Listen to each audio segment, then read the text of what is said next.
My name is Alan Journet. I am one of the co-facilitators of Southern Oregon Climate Action Now, and I'd like to welcome you to this evening's forum. I'd like to welcome you particularly on behalf of the team that has been organizing these candidate forums, Gary Clarida, Alan Hallmark, Christine Haney, Estelle Vola, and myself. I'd like to thank the volunteers who are working with us this evening to make this program effective. I'd also particularly like to thank Mick Mulhall and Wanda Boland, who are responsible for the video. There will be a video of this evening's program available on the SOCAN website in a few days. We have invited folks, audience members, to ask questions. If you have a question, please make sure that you have that written on a card and please hand it to Eric, who's standing at the back there with a basket waiting for the card. Just to clarify one important point, as a 501c3 tax-exempt organization, Southern Oregon Climate Action Now cannot endorse candidates. We provide these candidate forums to you in service of our educational mission. I will note that all candidates for Oregon Senate District 3 and House Districts 4, 5, 6, and 56 were invited to participate in this forum. House District 56 candidate Jonathan Chengeri initially accepted our invitation, but unfortunately his responsibilities teaching at Klamath High School have prevented him from getting down from the mountain to join us this evening. Unfortunately, many of the candidates either ignored our requests or declined to join us, and thus we have the candidates that you see before you. You will see some tables along the side there, and towards the end, if not already available, there will be some literature from the candidates who have joined us. So if you're looking for some literature from these folks, please have a look at those tables. After the forum itself, we will have a 30-minute period during which the candidates have agreed to stay with us and speak more informally with constituents and potential voters. So we will start that pretty promptly at around 8:30. I would now like to introduce to you our moderator, Liz Olson from Providence Hospital, who has generously agreed to moderate the forum. Liz will introduce to you the candidates and the rules for the game this evening.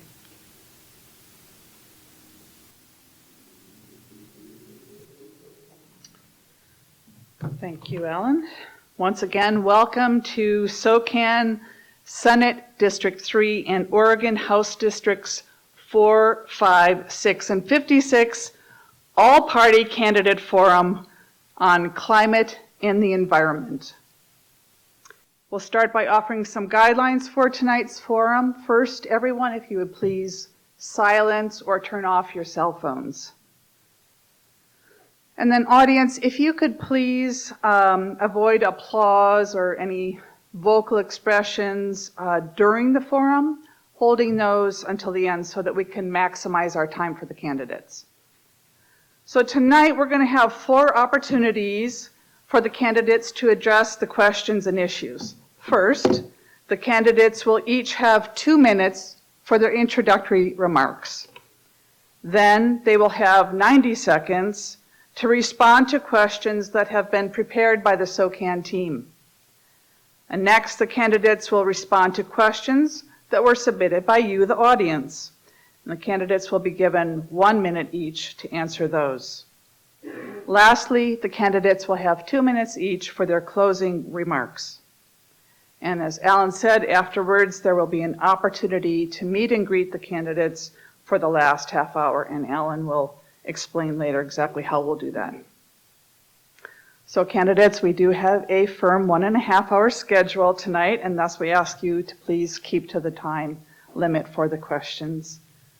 And to assist us on keeping to our time schedule, our timekeeper, Ellie Cosgrove, will hold a sign indicating for you when there are 30 seconds left, and then 1 for when you need to stop, whereupon I might also need to ask you to stop. We will be alternating the order of the responses throughout the forum so that each candidate has the opportunity to go first, second, or third.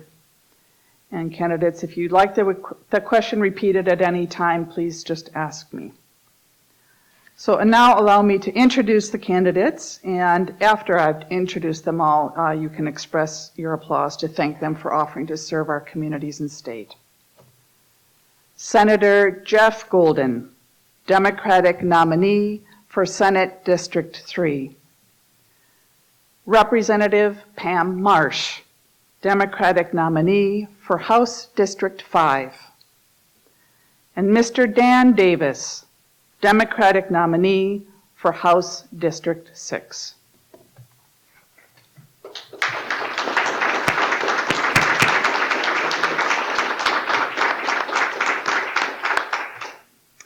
So now you will have each 2 minutes for your introductory remarks, and we will start with Senator Golden, then Representative Marsh, and then Mr. Davis. Thank you, Liz, and thank you, Alan and Kathy, for organizing this again. It is so important to keep this issue, climate and all its related challenges, on the front burner everywhere we can, and this forum is one way to do that. You know, there is plenty of room for two at this table, and I wish there were a second candidate here. There's a pattern that's I find disturbing. I think it's a national pattern of candidates deciding not to participate in forums, and that's, I think, one of the defects of our democracy right now, which is you can get information about us through our ads and through the way we want to spin things, but in terms of straight out, transparent information that a lot of voters want to make up their minds, they're not given that opportunity in a comparative way, and that's really too bad. So, 4 years ago, I ran for Senate District 3, which covers basically all of Medford, Jackson County south to the state line.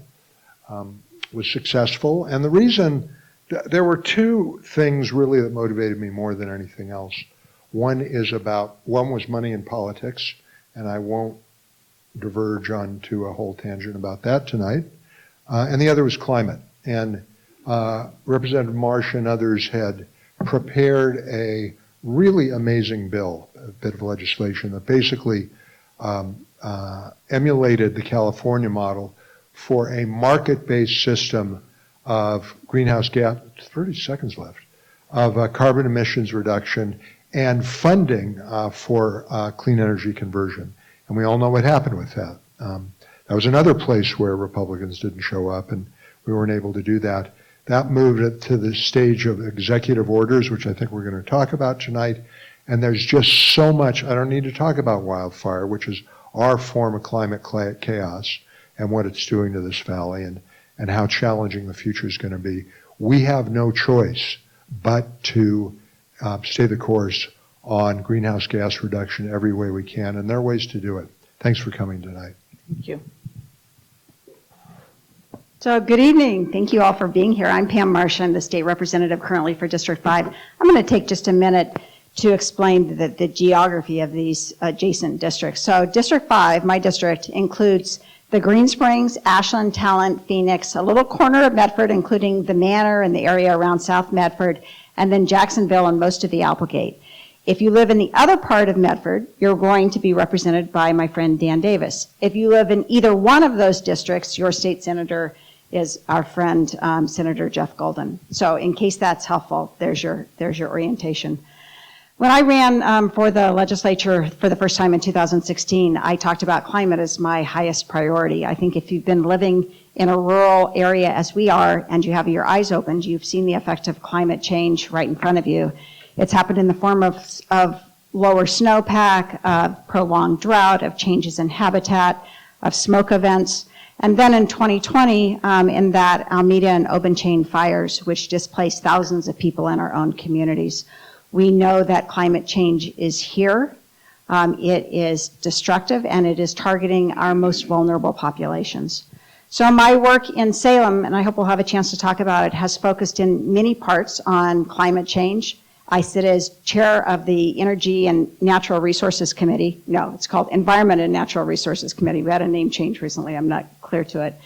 in which a major part of our work is really focused on climate change, including the passage in 2021 of the state's 100% clean electricity policy, which says it's on a pace toward 100% clean electricity by the year 2040. So we are doing important work, and let me tell you, it all depends on who's in those seats in the legislature. So I appreciate your being here. I appreciate you presenting yourself as a vote for climate. Good evening. Thanks for coming out tonight. At least we had nice weather, and it's not a stormy night, but it would be a nice thing if there were some Republicans here to speak their piece and maybe make it a little stormy.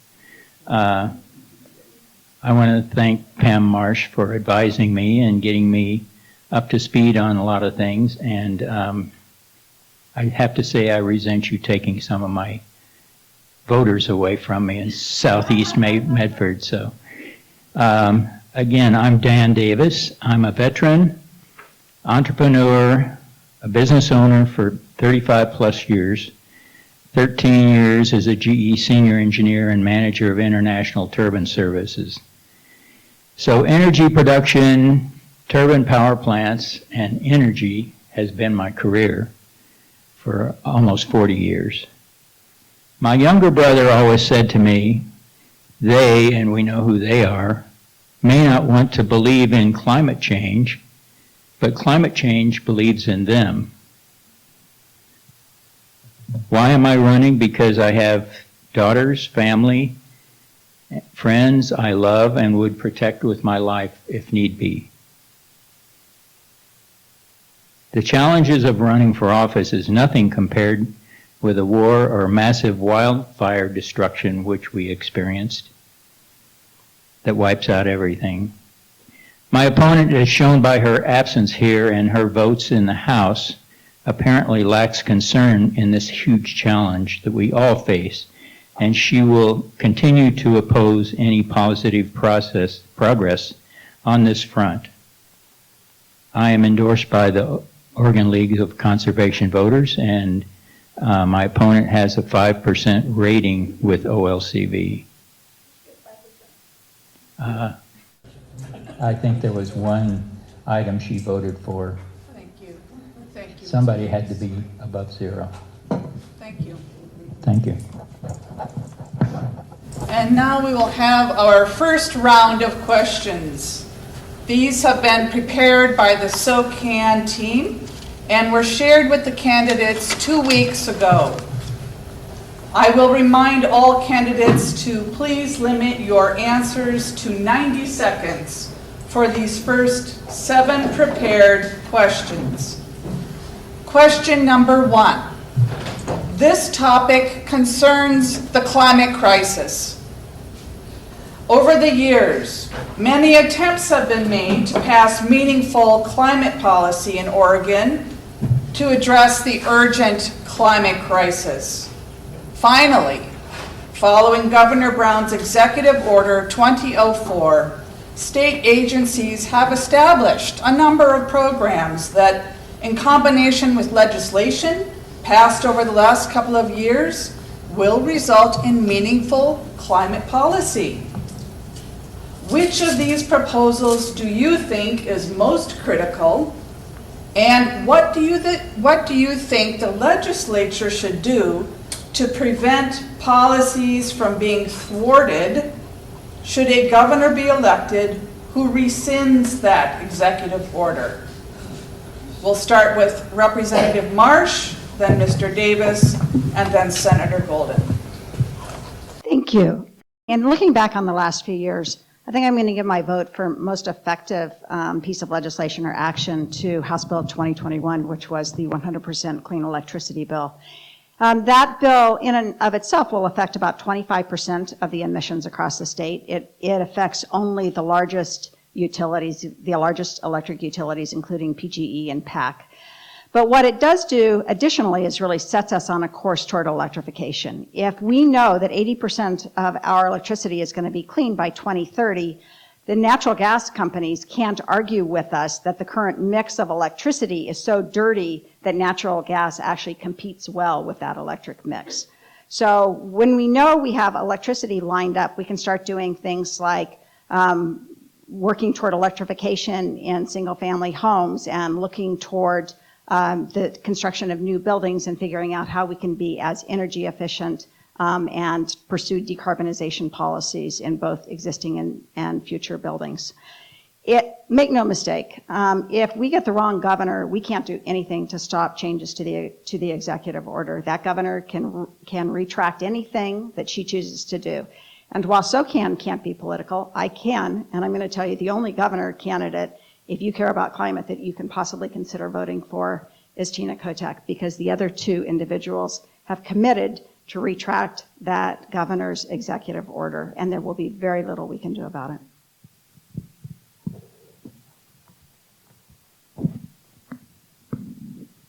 Executive Order 2004, I think, will be Kate Brown's crowning legacy and should have a huge impact on our climate challenges. Thank her for that. If only it could apply to the private sector more completely. And that's the challenge for the legislature. How do we protect from reactionary policies that might be coming down the pike, and probably will try at least? I have to admit I don't have good answers for that because I don't have enough experience in the legislature, but I can guarantee you that I will find out when I get there and work with my compatriots to find solutions for that.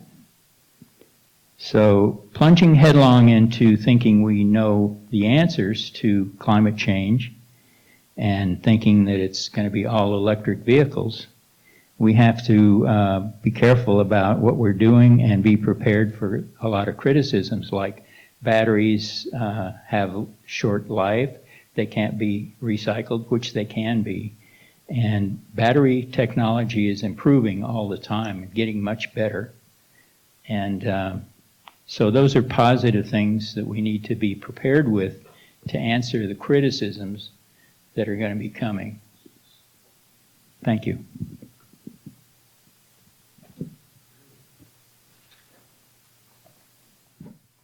Just to be clear, of course, the set of executive orders were what Governor Brown did after 2 sessions of having the major legislation fail because of Republican walkouts.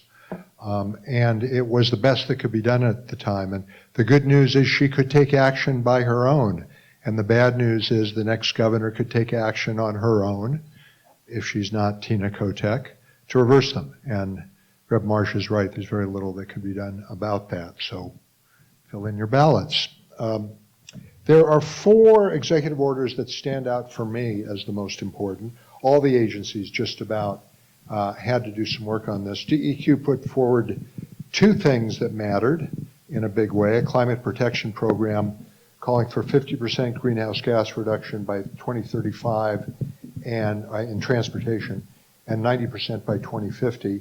Clean fuels program was going to be the strongest in the nation.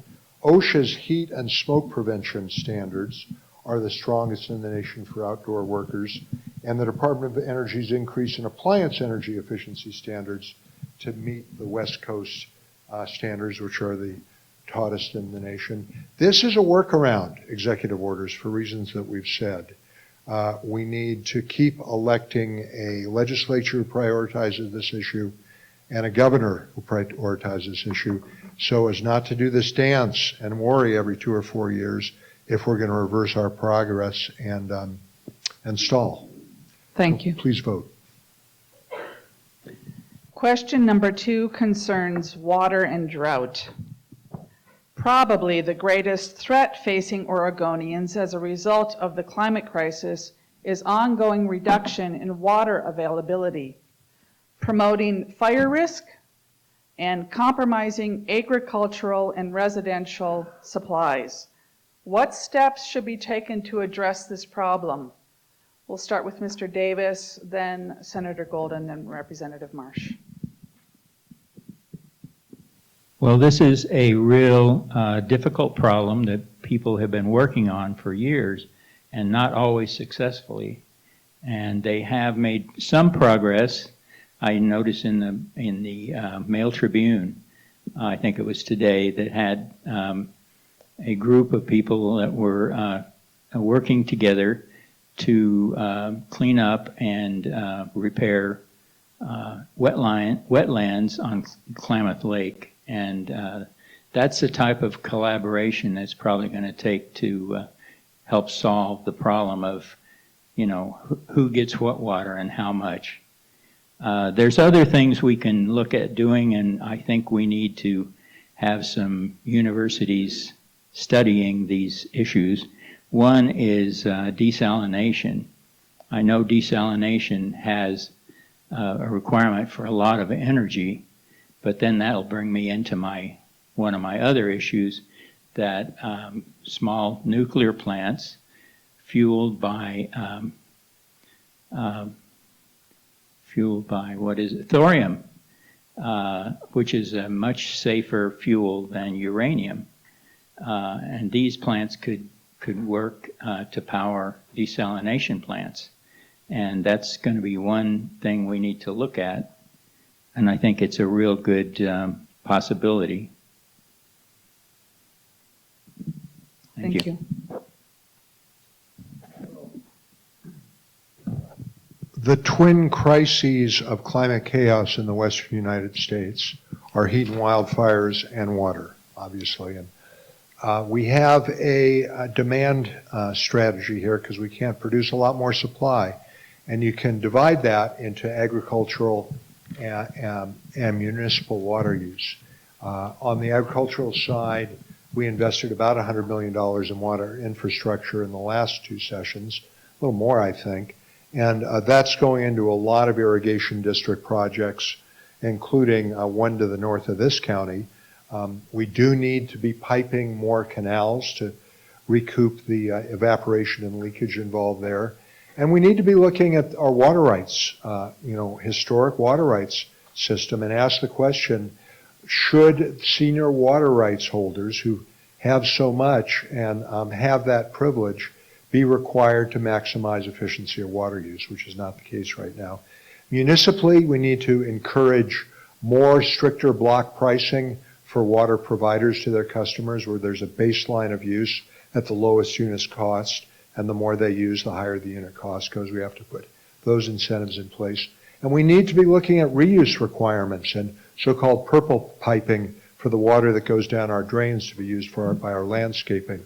Probably too expensive to retrofit houses that way, but we can require that for new construction, and some jurisdictions already have. Let's not put all that water out on the lawn.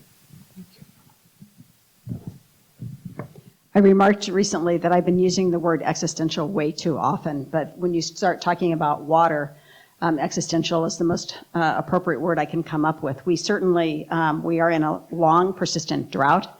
We're not alone. 16 counties in the state out of 36 are in drought this year. Last year, it was more like 26 counties. So statewide, we have a significant water crisis. So what do we need to do about it? The first thing we need to do is really start collecting better data so that we actually know what water is here and help us to define what the problem is. In 2021, legislature put money into a contract with USGS to start looking at our groundwater supplies. We've also put money into looking at streams so that we understand how much water we actually have in our streams and creeks and waterways. So after we have an idea of what the actual magnitude of the issue is, then we need to start making investments in infrastructure. And that has to do with drinking water, wastewater, and irrigation water. We put about $500 million into that in 2021 into all of the projects of all kinds. That was just a down payment for much more that we have to do. And we could talk for a long time about irrigation modernization alone. But we've also got drinking water problems in many communities across the state. Third, we need to help farmers when drought hits. We put $100 million into drought relief, including $1.5 million for our smallest farmers. And I mention that because that was the production of discussions with farmers in the Applegate who said they needed a fund that was tailored to small farmers. Thank you. Finally, okay. Well, we're going to continue with this, so maybe pick it up. Question number 3 continues with the topic of water and drought. There are many diverse entities who are embroiled in discussions on how to share water, conserve water, use water. So for example, in the Klamath Basin, many seem unwilling to move from their position. What would be your recommendations on how to bring these organizations to consensus or compromise on how to begin to solve the water crisis? We'll start this time with Senator Golden, then Representative Marsh, and then Mr. Davis. First of all, a little nod to some of the collaboration that's gone on in this valley, especially in some cases among towns and among irrigation districts. The Rogue River Valley Irrigation District and Medford Irrigation District have been collaborating in a really encouraging way. It's interesting that this should mention the Klamath Basin and that fight, which has been 30 years old, 40 years old, depending on when you start. And that has really been zigzagging. There have been comprehensive agreements that have been reached through a lot of give and take and a lot of difficult work that were then walked away from primarily by the Klamath County and Siskiyou County Boards of Commissioners. And what that says to me is that at bottom, this is a political issue. And we need to be organizing all the groups that have an interest in water use, business, social service groups, have to organize at the county level and persuade their county leadership that it's a new day for water use. And the massive subsidized water of the past, might be good for a small section of the agricultural community, but they're deadly for the future of our communities. That needs to be the position and the rallying cry for people all over our communities. It will become that sooner or later, I hope sooner, such that county leadership doesn't sabotage, as happened in Klamath and Siskiyou counties, these difficult, long worked on agreements like the Klamath Basin reached at some point. Thank you. As Jeff noted, Klamath is really a case unto its own, and I'm not sure how you unravel that or how you move that forward. I think across the state, we are going to have to figure out how to have regional conversations that are consistent with our watershed areas. Some people call these place-based conversations where varying interests come together within that watershed and start to talk about the water that is available and how we are going to choose to allocate it. But as we do this, this is inevitably going to bring up some very tough questions. Is the traditional way that we've allocated water with decades-old rights the right way to do it anymore? Or should we start, that's a pretty scientifically based way to allocate water. Whoever was here first gets first dibs, second dibs, and so forth. There's no value judgments in that. But maybe we need value judgments when we don't have a lot of water. Maybe we need to come together and start talking about what our priorities really are for using that very precious resource. It's an extraordinarily hard conversation. And then the other thing I think we need to do is we need to look at, for farmers and agricultural owners who don't have water anymore, we need to look again at our land use and figure out if there are other things they can do, like renewable energy, that wouldn't have been allowed when we thought that what they had was prime farmland. We need to update our land use policies in order to give people alternatives and to really reflect the conditions on the ground.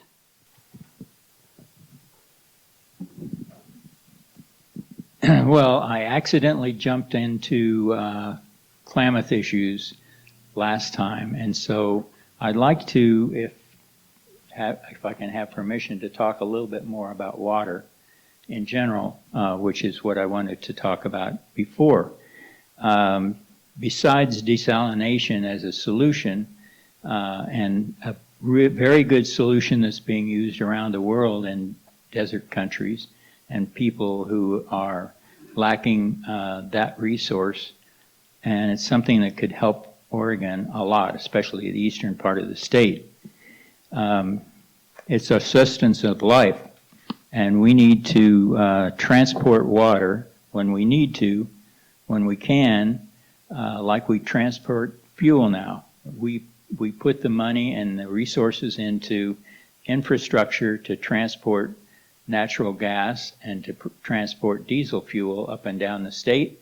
And what we need to do is look at putting some of that infrastructure into being able to carry water from places of surplus to places like what we have in Eastern Oregon, especially droughts. That's one of the things we can look at, and I think it's going to be that would be a real social problem probably from different areas not wanting to do anything like that. Thank But you. it needs to be looked at. Thank you. Thank you. Question 4 concerns transportation. What more should the Oregon legislature do to promote the transition in transportation from the internal combustion engine to alternative transportation modes? We'll start with Representative Marsh, then Mr. Davis, then Senator Golden. Thank you. Well, clearly we need to keep up those electric vehicle subsidies that we have here in the state. And we put money into that in the 2022 session. And we also pumped up the size of the subsidy for lower income purchasers because we want to make sure that we get those cars and the electric charging stations into the hands of our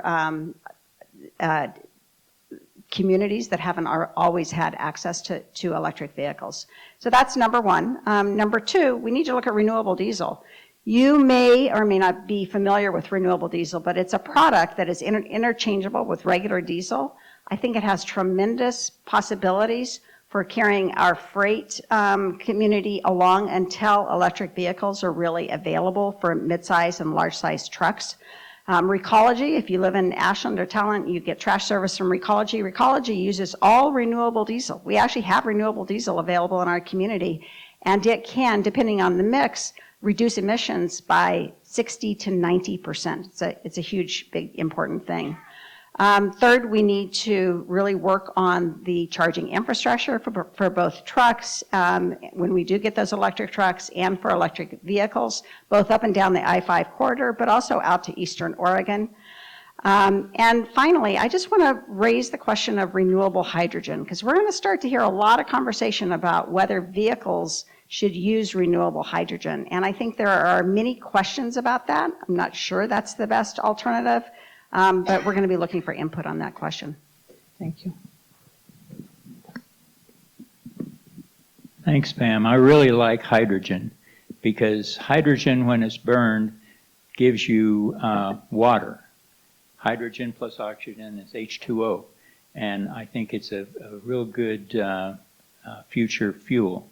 And sometimes you have to use it in different ways, internal combustion engines, and you can use them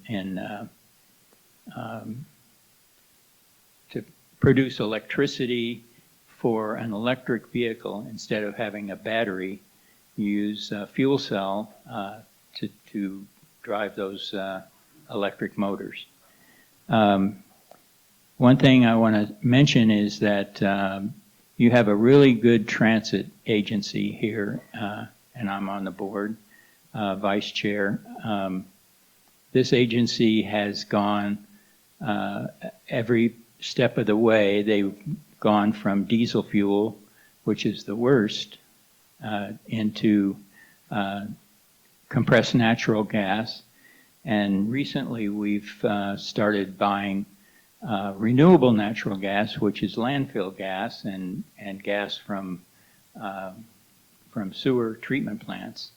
And we're about 50% on that now. We're looking at very soon buying some electric buses, and we're also looking at hydrogen buses with fuel cells. Thank you. Thanks. I'll start by saying me too on those two presentations, especially the enterprise going on at RVTD and the difference they're making and their breadth of service. That good work on that, Dan, you and your team, and what Rep. Marsh had to say about the build out of electric vehicles, because that's happening. We already know all the car makers are going as fast as they can to EVs. We can't afford a bottleneck here in the form of inadequate infrastructure and charging, so we have to stay on that. And I'll just add, we need to have ODOT leaning in as much as they can to push the envelope on the constitutional constraint on gas taxes, fuel taxes, and registration taxes for basically vehicle traffic only. There are ways to get them to move more to pedestrian and non-motorized modes when they do a project. We have to insist that they go the limit on that. And the other piece, of course, is land use. And we are properly hearing in our homeless challenge, one of the ideas has to do with opening up more land for development. This goes back to Marsh's comment about revisiting our whole land use plan. If we do that, we have to do it in a way that minimizes passenger vehicle miles and that could be things like hamlets 5 or 6 miles out of town that have very strong public transit. So we're really going to have to keep an eye on land use as the pressure grows because of housing and the need to increase housing to expand urban growth boundaries. Question number 5, clean energy and conservation. If our nation is to contribute our share to addressing the global climate crisis, we will need to reduce our use of fossil fuels.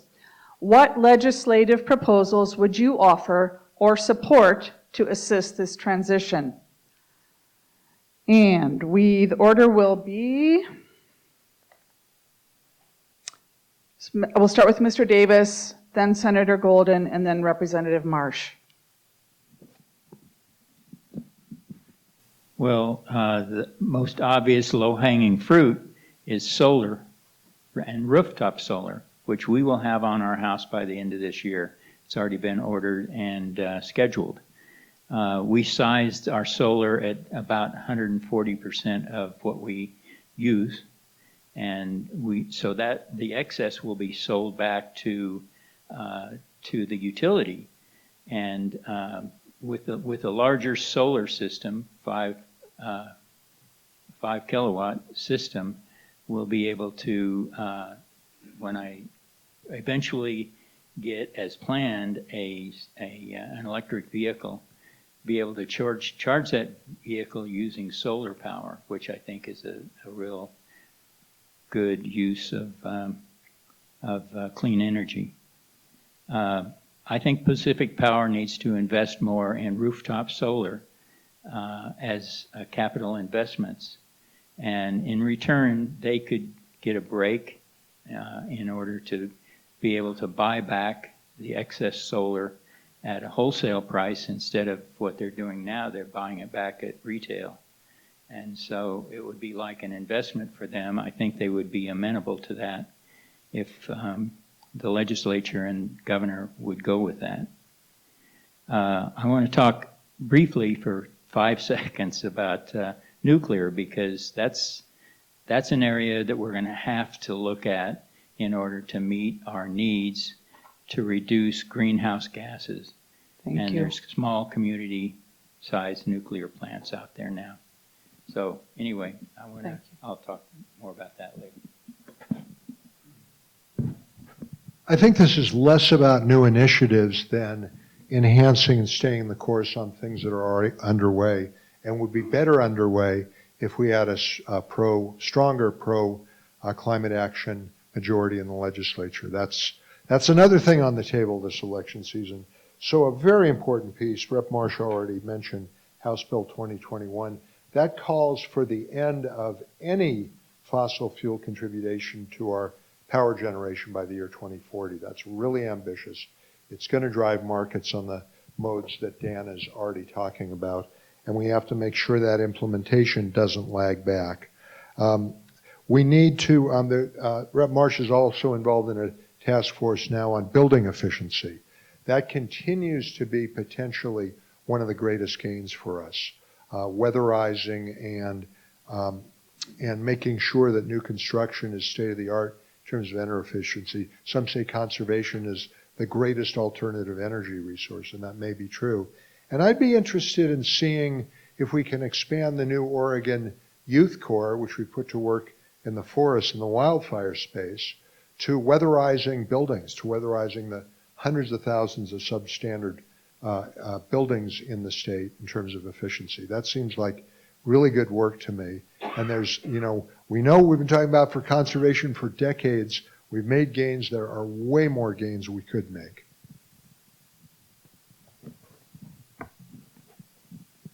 I think my comments are going to sound a lot like Jeff's because he hit all the highlights that I'm also thinking about.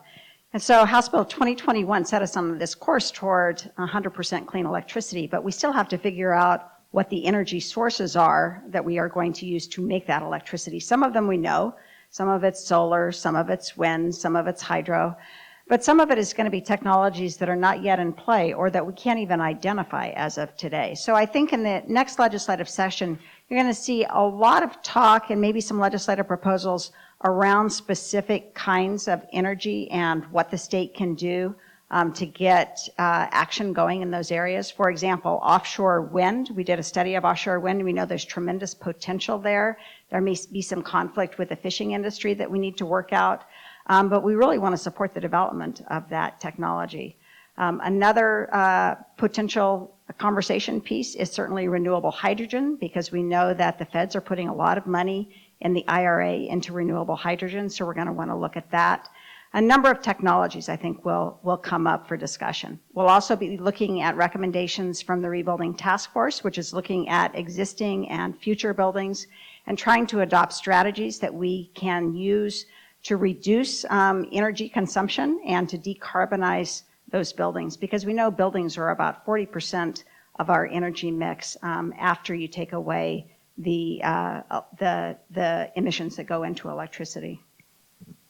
Thank you. Now we will go on to question 6, which concerns forests and wildfire. Senate Bill 762 is a comprehensive plan to mitigate and manage forest lands to ensure healthy forests and control fire. It is acknowledged that it needs some additional work, particularly around the fire risk maps, work that is already happening.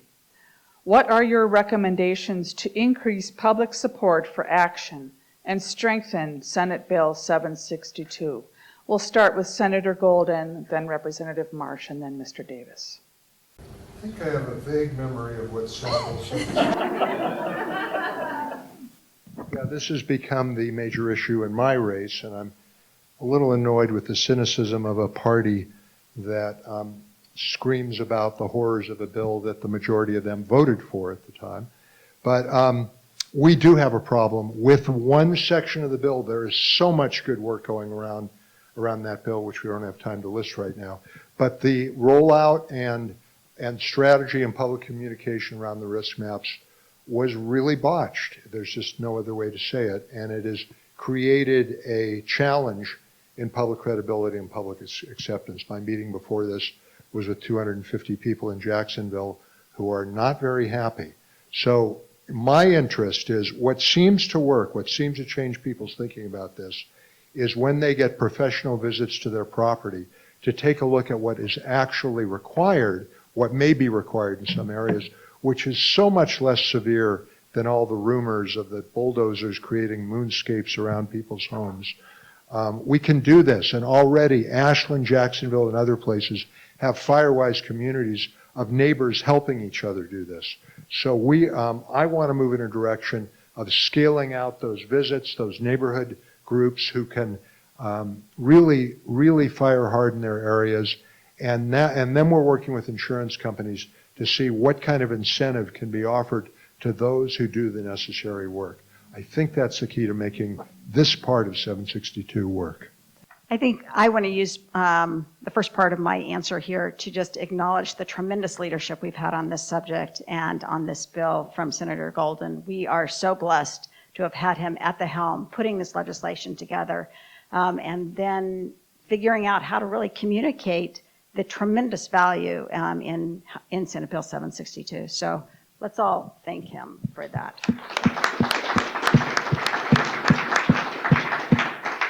I think the bill, the areas in which we can supplement the bill in the next round are putting money into home hardening and to defensible space, so that people understand that if they're in a high risk or extreme risk area, that's because we want to be able to direct the right resources to them to help them cope with that. We want people to be as safe as possible. And then I think the other big addition that we need to make is, frankly, just to put more money into all the good programs that are in that bill. We allocated $200 million. It went to suppression activities. It went to work within ODF, it went to the State Fire Marshal's office, it went to Good Forest Work. We need to make sure that all of those programs have adequate ongoing funding so that we can keep this program going and make Oregonians as safe as possible.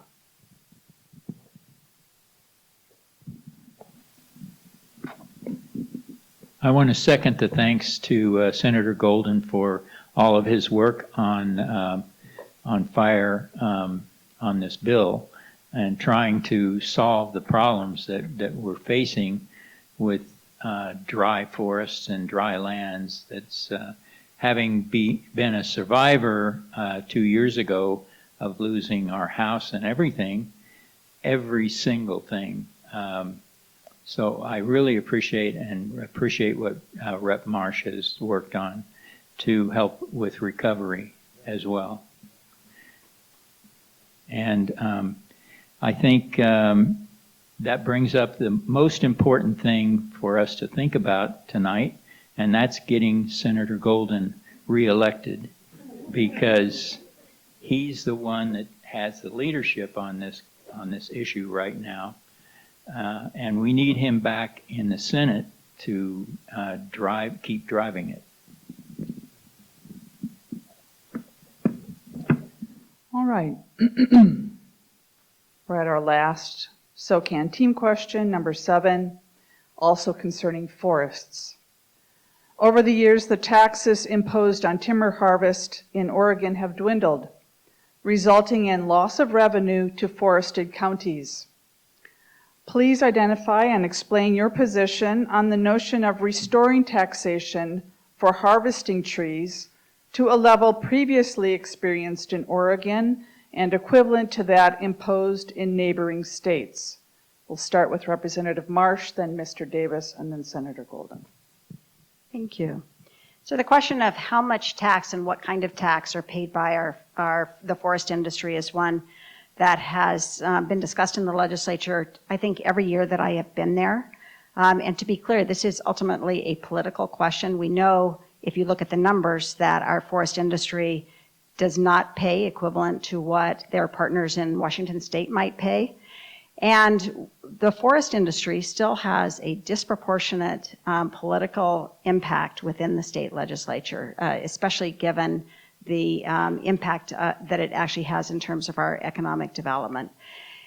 To be clear, if we pass a new tax on the forest industry, it will require a 3/5 vote. Now we're getting down to raw politics and what it is that we are going to face in the next session.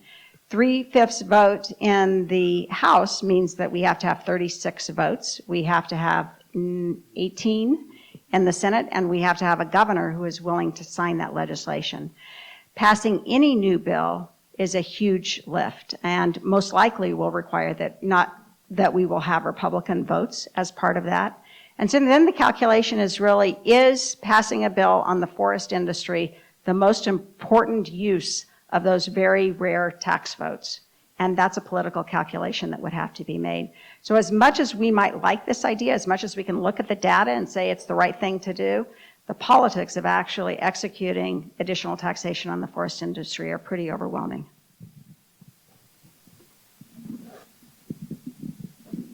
I have to admit quite a bit of ignorance on this topic, but I think what Rep. Marsh has just indicated makes a lot of sense, to try to tax the wood industries, the lumber industries, and the forest industries would be a huge lift. And I don't think I think we have other fights we need to carry on with. And as I recall, there's a program that's still in effect called PILT, Payment in Lieu of Taxes, from the federal government, since they own about 60%, 50 to 60% of Oregon. And that always seemed like a fair thing. Even when I lived in New York, it seemed, why are these counties out in the West getting all this money? It didn't seem right until somebody explained it to me that these lands are not taxed. And this program, this PILT program, is making up for that and keeping the counties whole.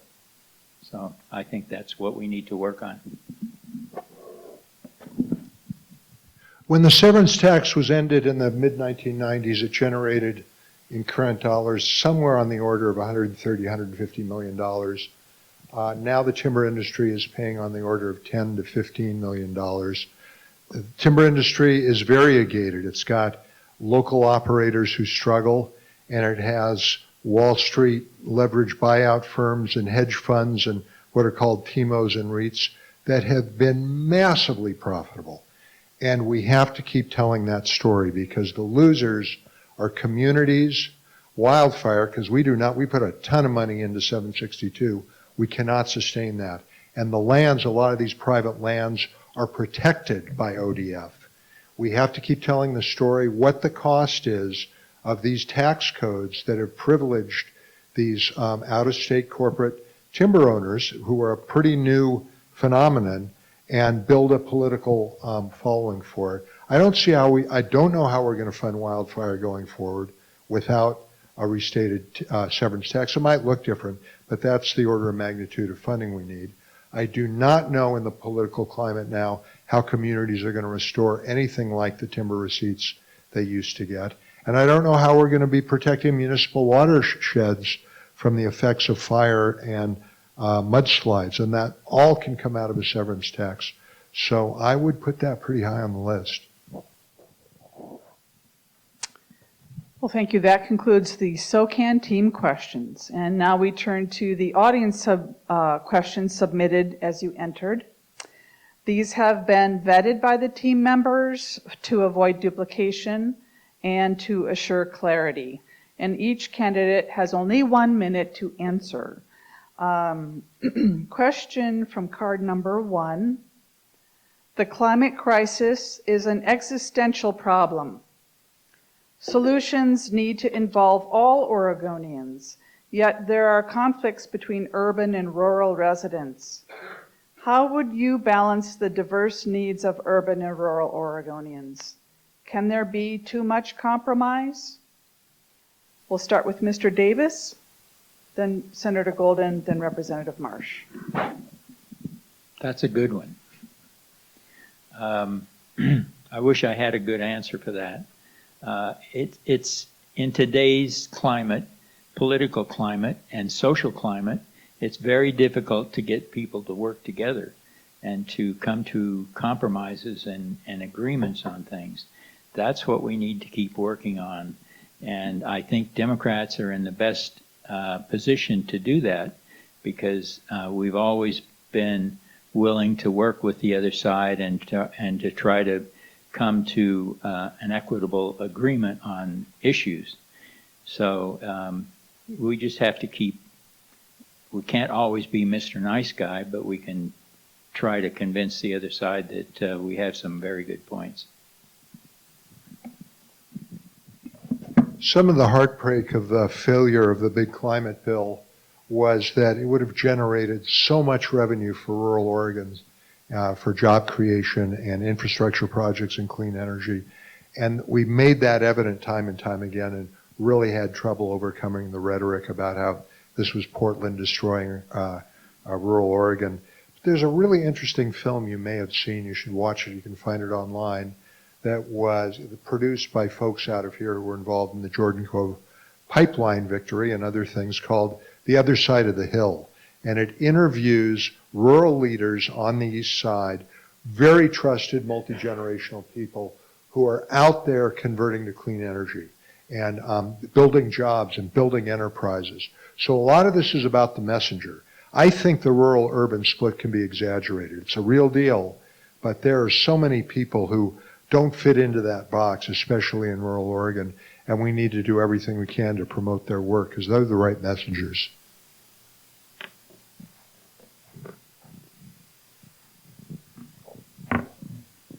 So I think we are actually in a very different place than that we were a couple of years ago when we had the walkouts to cap and trade. If you take rural legislators aside and ask them if they believe in climate change, they will acknowledge that climate change is happening in their communities. But what we have to do as we approach legislation is to get smarter, and we are getting smarter about how we talk about it. When we passed 100% clean, we didn't talk about this climate with the word climate in the headline. We talked about local jobs. We talked about renewable energy. We talked about resilience in communities. And that message is being heard. I just came down today from Pendleton, where I was yesterday, at a convention convened by Sustainable Northwest around renewable energy development. And you had people there from Hood River, from Pendleton, from Eastern Oregon, all talking about these projects and how they will contribute to their community, and really pushing myself and the other legislator who was there to be aggressive in our legislation to allow and support those projects. So I think we are getting there as people see the concrete assets that these projects bring. Thank you. Question from card number 2. Do you feel Senate Bill 762 should be amended to reconsider the negative ramification to property owners in regard to property values, costs to owners, loss of insurance, and loss of development potential? And we will start with Senator Golden, then Representative Marsh, and then Mr. Davis. Boy, I don't know if I can do this in 90 seconds. And I want 60. I want to add, we need campaign finance reform to help legislators get off fossil fuel industry money. Yes, 762 is going to get amended, no question about it. Some of the premise of that question bothers me. 762 does not drive insurance rate increases or property value decreases. And we have very good documentation about that. Climate change and wildfire drive very severe insurance premium increases and non-renewals and property value problems. That is with us. That is all over the country. That's Florida now after Hurricane Ian. And no legislator, no candidate should be given any credit or credibility for saying, I know how to protect you from the insurance premium problem. It is here. We're going to work, and as I said before, try to make those who can certify their properties eligible for a better insurance deal and affordable insurance. There's a lot more to say. Yes, there'll be amendments, not on everything that was mentioned in that question. Thank you.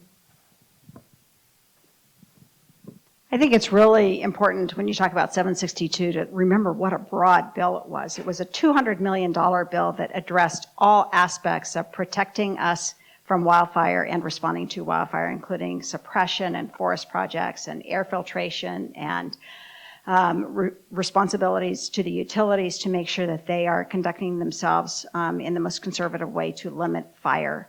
The map is a part of all of this, because if we are going to send resources in the form of expertise or money out to communities, we want to make sure that we are helping people who are most at risk. So while we need to take a step back from the map and communicate better what the intention there is, it is important for us to understand where on the landscape we are most likely to see fire, so that we can make sure that the first priority for resources goes to individuals at those sites. It's really important work, and it's very broad. I know this may sound glib, but I noticed in Washington they got a lot of important bills, important things passed in the Senate and the House. And part of that in the Senate especially was basically changing the name. So that may be one thing to look at, is change the name of it, change the number so that, and break it up a little bit so it's not all in one. I think it's a great all-encompassing bill, but maybe it's too big a bite for, all at once, and might be something to consider. So I think the insurance companies have let us down. They certainly let down a lot of my neighbors in Talent after the Alameda fire, and not paying what they owed to those victims. Thank you. Question from card number 3 is, how do you address the opinion that climate change may be real, but is due to natural causes that are not human caused? We'll start with Representative Marsh, then Mr. Davis, then Senator Golden. Actually, want to hear Rep. Marsh on this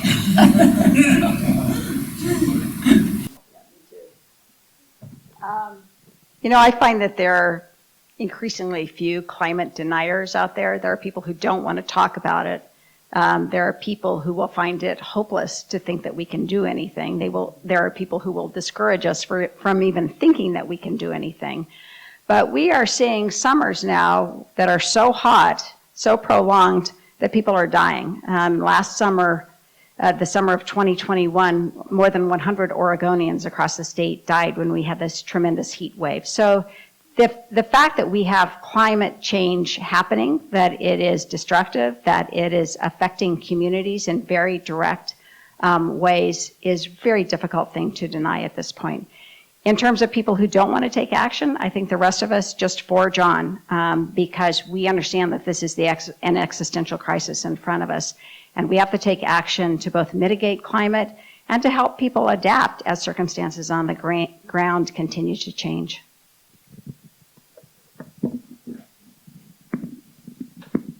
I agree, Pam. And you're never going to get everybody on board agreeing that there is climate change, human-caused climate change. But we need to try to find people we can persuade with facts. And as you indicated, some people are just never going to change. They're stuck in their ideas, and it's so important. It's more important to them to keep with their positions than to look at facts that might have to change, make them have to change their ideas. So I agree with Pam. I like to think of myself as relatively open-minded and interested in other opinions and willing to learn from other opinions. And, that's why I went into talk radio for years, and all that was fun. And I don't know everything, and I learned things. This subject's different. Debate over on whether climate change is happening or whether human beings are a major cause of it. If we sustain that, I still get some websites and criticism about how come you won't meet with me and let me prove to you that human beings aren't a factor here. Because we have deferred and delayed action just about our whole adult lives now. And we can't anymore. We have to, I'm not interested in this conversation anymore. I'll work with people, I'll try to compromise on means to the end, but we have to insist on this end. This is a place we can't budge. All right, question from card number 4. What do you think the legislature should do if Oregonians elect a governor who repeals Executive Order 2004? And we will start with Mr. Davis, then Senator Golden, and then Representative Marsh. Well, I would like to pass, but I'm going to try. So I think it's going to be something that the legislature is going to have to be deeply involved with, and I don't think we're going to talk about impeachment, most likely. But so that means we have to work on that and see what we can do. And I have to follow, because I am not an experienced legislator. I'm a businessman and business owner, and I have to follow the guidance of those who have more experience and knowledge in this field.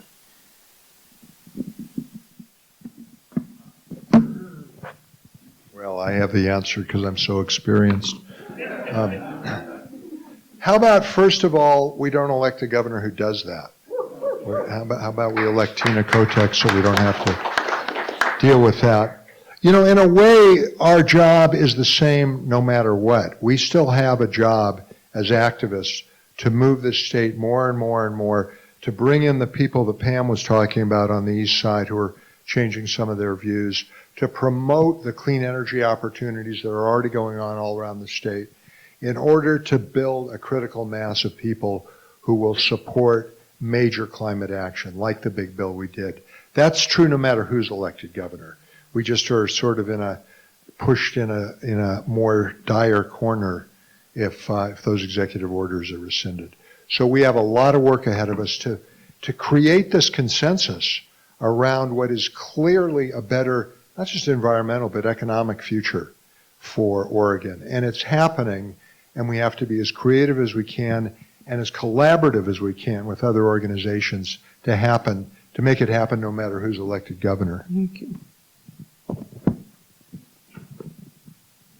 Well, the first thing I would do is cry and then regroup and figure out what to do next. I think, what we haven't talked about tonight that I think would have a significant play under these circumstances is the federal IRA and infrastructure money that is coming our way. There is close to $500 billion when you look at the IRA.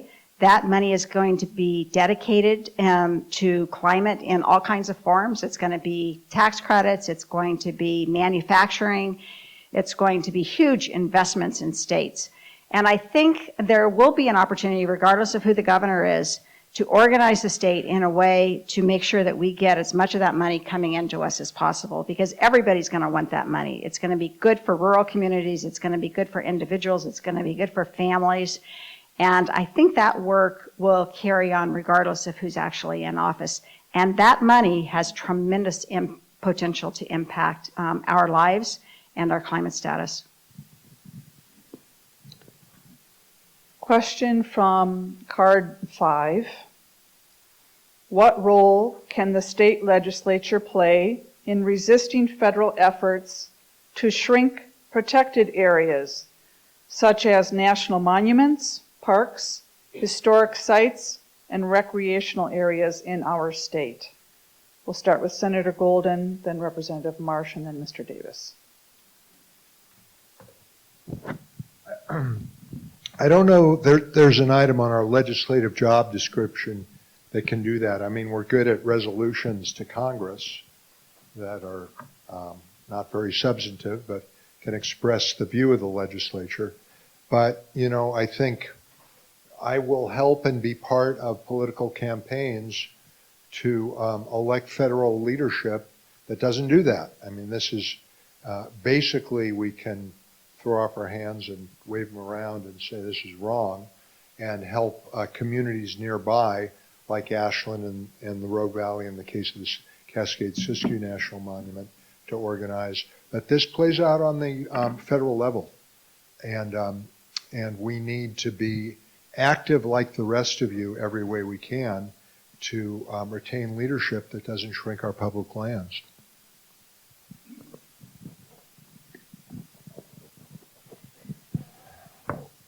One of my really happy days was way back in 1999 when the outgoing president established the Cascade-Siskiyou National Monument. Do you remember that?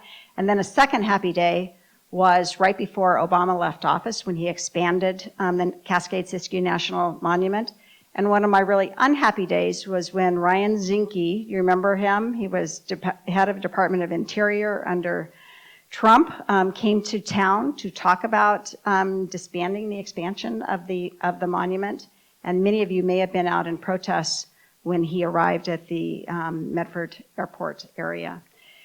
We have to stand up, and to some extent, I think state legislators have an ability to push back on federal actions that we don't like, but if those are federal actions, our power is very limited, and then we just have to make sure that we are really electing the people that we want at that federal level to make sure that there's not even a discussion of culling back our federal and public lands.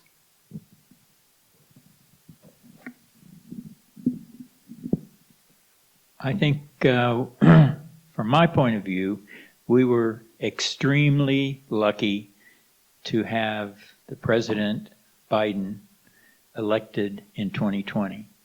And I don't see much of this retraction going on, and maybe I'm missing something. But as Jeff said, we have to elect people and keep people in office that are not going to try to destroy our public lands, our monuments, and our parks, and our other public lands, and give them away to corporations. So I just second what Pam just said as well. Okay, and I believe this will be our last audience question. This is card number 6. This is more of a statement, so if you could just make your comments on it. The Oregon Health Authority study indicates our youth are feeling despairing and hopeless about their future as climate change continues unabridged. We'll hear first from Representative Marsh, then Mr. Davis, and then Senator Golden. Yeah, that was a dispiriting report, but I don't think any of us were all that surprised to hear the outcomes. So let me just use this moment to tell you about a little bit of a legislative proposal that my team is putting together with a lot of local people, and that is to develop something called resilience hubs. Resilience hubs are intended to be a space and a set of programs to function really in 3 different categories. First, every day to help bring the community together, including youth, to help people develop the emotional resilience that they need to cope with changing times. In the case of an emergency, a resilience hub is a place where people gather. It could be off the grid. It could be have good air quality. It could be a cooling station. It's a place of trust where people can come during an emergency. And then after the emergency, the resilience hub is where we gather to start the process of recovery. And then it goes back to the beginning of the circle as we go into everyday. So I think resilience, building resilience and being really intentional about that is one thing that we can do to address the emotional impacts on both youth and, frankly, on all the rest of us as well. Yes. Thanks, Pam. That was really interesting. And we lost a niece a couple of years back. She was a beautiful, intelligent young woman full of promise. She would have been a dynamite person. We lost her to suicide for some other reasons, experiences she's had. And to hear about teenagers and young people becoming despondent over these things is something I've worked on. I worked actively with Senator Merkley to get the 3-digit suicide hotline number implemented. And we also got a Press 7 to connect veterans when they call the VA, Press 7 to get connected with the Veterans Crisis Line. And I think the most important thing is making sure that we support those crisis lines and they have adequate funding because talking when you're in a crisis is one of the most important things, and realize you're not the only one in the world. Thank you.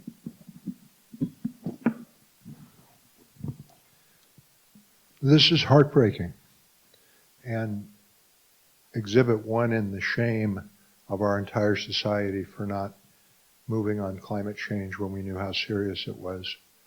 A couple things come to mind, which is I'm proud that we, in the last 4 years, have put so much money into mental health services in the schools. That's generic, but we are helping a lot more young people than we did before. The other thing that comes to mind is the need to do everything we can to support young climate activists, and there are a lot of them out there. So that would be, Rogue Climate here for the most part, but even younger groups. You might have heard of Our Children's Trust and the lawsuit that they put forward. There are high school groups. If you can, please support them financially and any other way you can figure out. We need to tell them, we need to show them that they are so vital to a future that can work. And I think just that themselves, just that reinforcement can have some impact on the kind of despondency we're talking about. Thank you. Well, now it is time for the candidates' closing remarks. And each candidate will have 2 minutes. We'll start with Mr. Davis, then Senator Golden, and then Representative Marsh. Well, you can go to my website, Dan Davis for FORMedford.com, and see a lot of the things that I find really critical and extremely important for me that we don't have time to talk about here tonight. But one of the things I want to emphasize I didn't get a chance to is when I mentioned nuclear power, I didn't see any shivers and I didn't see any people hiding their eyes. But the old technology for nuclear power plants is very problematic, dangerous, and not acceptable anymore. We should not be building any large nuclear power plants. There's a lot of technologies to make nuclear power plants much safer, and small ones that are community size that can be made mobile so they can be moved around if necessary, say from White City to Eugene or Springfield or Portland. And the important thing is using a fuel called thorium. Thorium is on the periodic table, right, 2 over from uranium. And it's much less problematic. It's easier to mine. It's much less radioactive. And the resultant waste does not produce I'm losing it. What's the nuclear component of hydrogen bombs? The toxic, poisonous one. Plutonium, thank you. It does not produce plutonium, so it's a much safer, Thank you. much safer fuel. Thank you, Mr. So Davis. you can look it up on YouTube's, and there's books on. Thank you. Okay, thanks. Well, 2 things in 2 minutes. One, straight up campaigning. I am locked in I probably close, very serious race to win the seat. It could potentially determine party control of the Senate. We are up against enormous financial resources, way more than has ever come into this district before. I believe we're going to win, but we're going to do it on the strength of grassroots interpersonal contact. And if you'd like to see me back in the Senate, I ask that you make a point of really going into your personal network of people who may not be as tuned in as you are to these issues, and really, really insist on their participation. I would like their vote. Tina Kotek needs your vote. These candidates need their vote. Please be active in the next few weeks. The other point takes longer than a minute, but I just want to put it out there to plan it. We've been talking a lot about our political adversaries and how tough this fight is for the survivability of our species. At the same time, I am really deeply concerned about how savage the hostility and antagonism has become, obviously nationally, but also in this valley. And it really got turbocharged over COVID. And I'm just looking for ways where we can walk this line, where we insist on a firmness on things like climate action and the things that are essential to a positive future. But just a new quality of listening, or just moving the needle a little on being willing to assume good intentions on the part of people who disagree with us. This is in tension with a lot of what we've been talking about tonight. But I look at the savagery that has come into my email box over the last 2 or 3 years, kind of in both directions. And I don't see a path forward unless we change our thinking a little and ask, what can I bring to the table to solve these community problems instead of what we got right now? Thank you for coming tonight.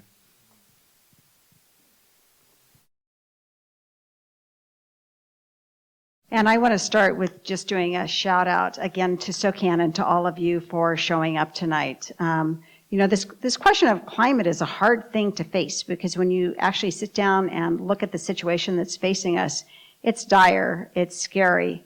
And it is going to require all of us coming together, supporting each other, and building our own resiliency to enable us to then have the energy and the focus to be able to take action on that front. And really, that's what SOCAN has been doing for all of these, is it 10 years now? Is that what we just celebrated? For all of these 10 years of SOCAN's history. Yes. So thank you, Alan. Thank you, Kathy. Thank you to the whole team who worked hard to bring us together again, yet once again tonight. We are going to keep working on climate issues in the legislature. That will continue to be my top issue, along with wildfire recovery, which is another version of climate work, because certainly our wildfire was a result of a climate gone wild. We are going to need your support in doing that. The reason that we can do that work at the state level is because we know you have our backs. Not everybody is on that climate train, but we know that we have this tremendous base of educated, vocal, and passionate people here in the Rug Valley who will support anything that the three of us do up in Salem when we come down to talk to you about it. So thank you for always being there for us. Thank you for supporting us. Thank you for, when you look at your ballot, evaluating every one of those candidates to make sure that you are voting for people who are going to stand up for climate work, because it is the center existential issue that we face. Thank you. That concludes the candidate response component of the forum. And before I hand the microphone back to Alan, I'd like to pause so that we can acknowledge the candidates, both for seeking the nomination to serve us in Salem, Oregon, and for attending this forum tonight. Thank you so much.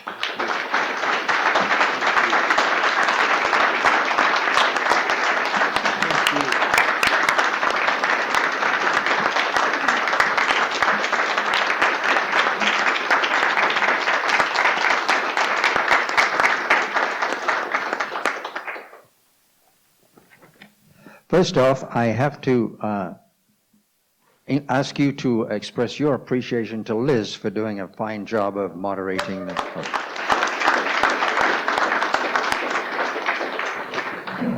I'd like to remind you that today by 4 p.m., so it's too late, was the deadline for registration, but you should be looking for your ballots that are supposed to be coming out sometime over the next 2 or 3 days.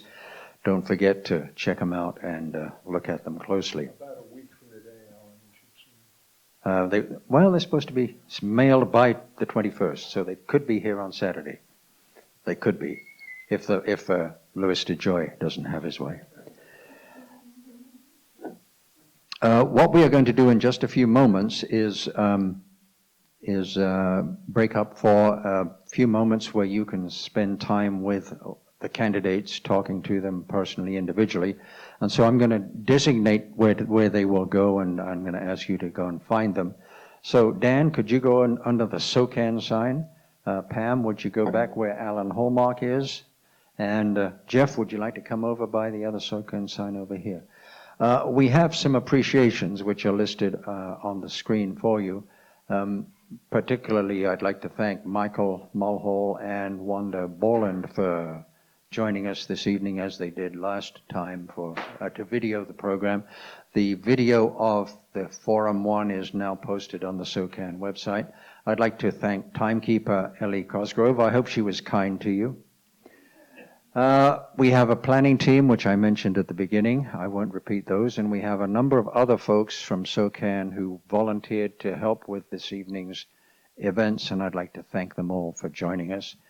And like Liz, I'd like to thank particularly our candidates for their willingness to serve and for joining us this evening. They did, as I mentioned before. Other candidates declined to join us to face their voters and constituents on issues relating to climate and the environment. Please don't forget to vote. And again, thanks to Mick and Wanda. And please, we'll let the candidates make their way to a location, and we have the room from now until 9 o'clock for this phase of the program. And if you are still here at 9 o'clock, I'm going to invite you, please, to help us as we put the chairs back and put the room back together again. Thank you all very much for coming, and thank you for your interest in our candidates and the issues.